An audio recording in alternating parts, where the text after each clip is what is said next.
ও আব্দুল্লাহ ইবনে Hudhafa, আমি যদি আমার এই রুমের দেশের অর্ধেক রাজত্ব তোমাকে দিয়া দেই, তুমি কি ঈমান ছাড়বা নাকি? আব্দুল্লাহ ইবনে হুযাফা রাদিয়াল্লাহু তাআলা আনহু কি জবাবটা দিছে এবার শুনেন। সিয়ারে আলামিন নুবালার 2 নম্বর খণ্ডের মধ্যে লেখেন,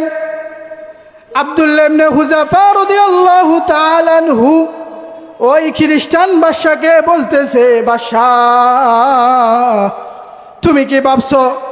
তোমার এই দেশের অর্ধেক রাজত্ব যদি আমাকে দিয়া দাও আমি ঈমান ছাইরা দিব? ও বাদশাহ, না না না, তোমার দেশের অর্ধেক কেন, তোমার এই রোম দেশের অর্ধেক কেন, তোমার এই দেশের পুরাটার রাজত্ব যদি আমাকে দিয়া দাও, গোটা আরবের রাজত্ব যদি আমাকে দিয়া দাও, আমি আব্দুল্লাহ ইবনে হুযাফা রাদিয়াল্লাহু তাআলা আনহু